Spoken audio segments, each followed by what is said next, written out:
Hi, as Ty said, I'm Pam Mahony. I think I've been at Mason over a decade now. We'll just leave it at that.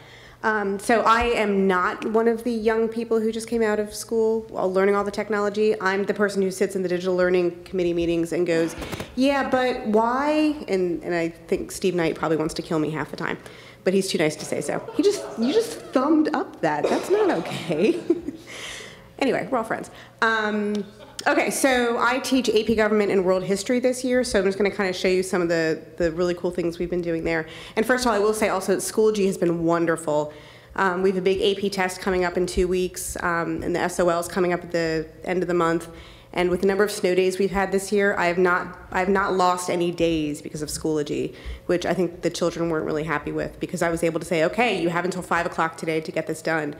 And at one point, I had so many kids kind of asking me clarifying questions, because one of the days I had the kids in my AP government class, they were supposed to be researching different executive agencies, and they were going online. I had this great web activity where they were supposed to go to the different agency websites and then just, discover what type of executive agency it was.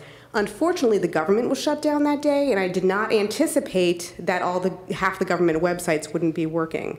So we had to do a little bit of emergency fixing on that. So I was standing on the side of the hill watching my kids sled on my cell phone, answering kids on Schoology, trying to give them new links so they could find out which executive agency was in charge of regulating mushrooms in a pizza. So I was able to do some quick response with that. The federal government kind of almost threw us a loop that day. But some other really cool things we've done this year. Can I use the computer? How can I? Go to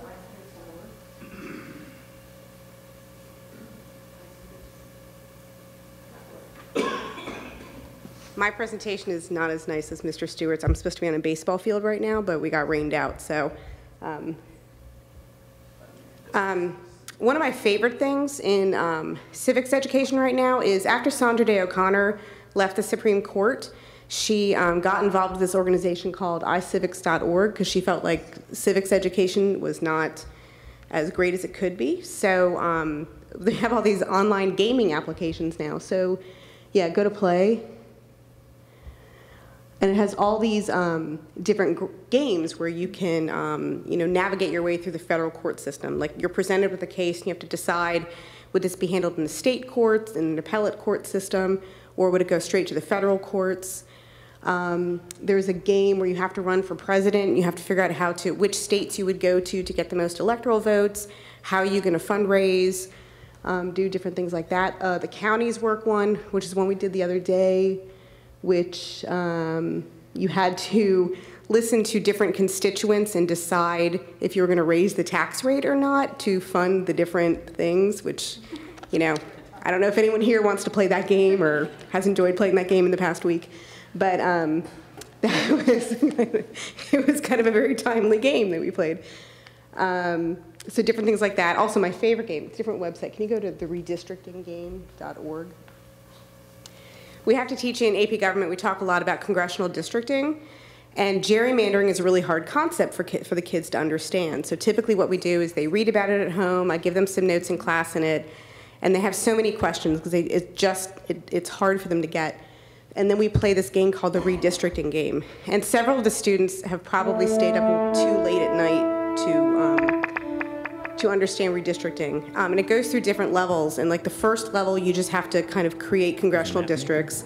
The next level, or the first one, it's based on a Supreme Court case where it's one person, one vote. So all the districts have to be about the same size.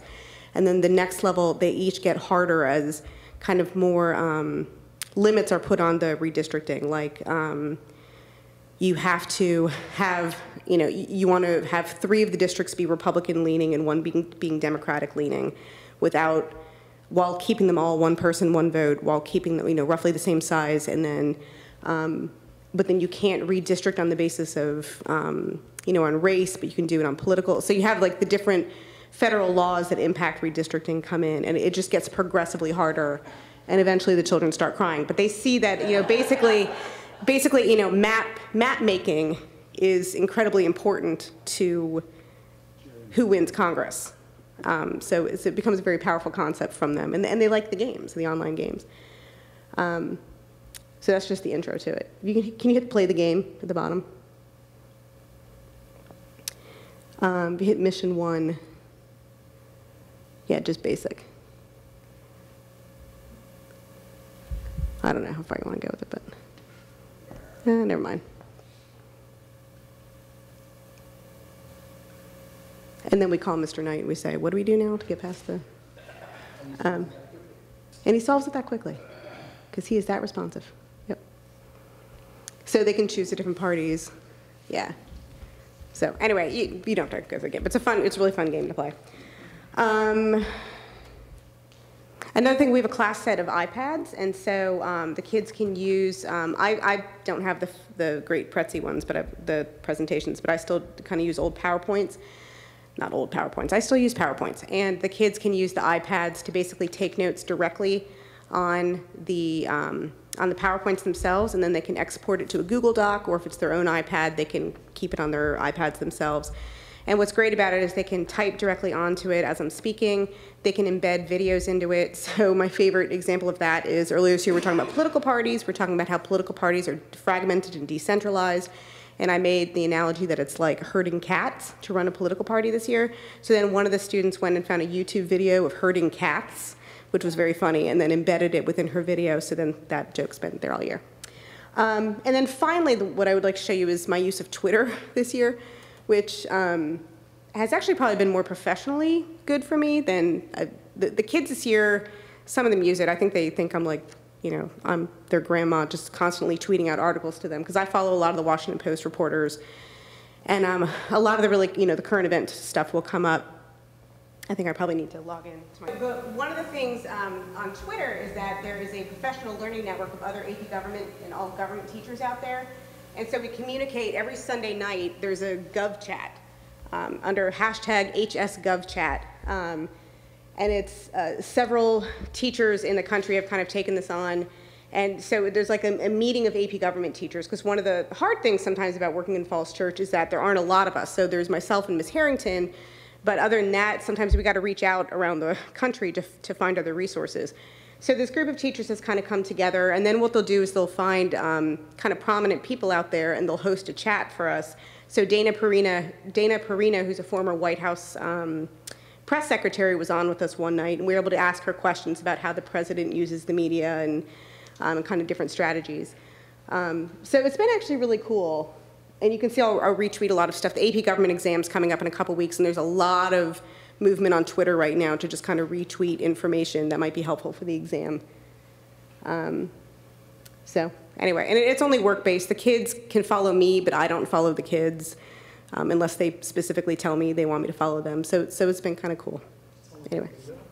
Oh yeah, we played State of the Union bingo, which everyone had a board game. Unfortunately, the State of the Union happens during exam week, so it was an optional activity.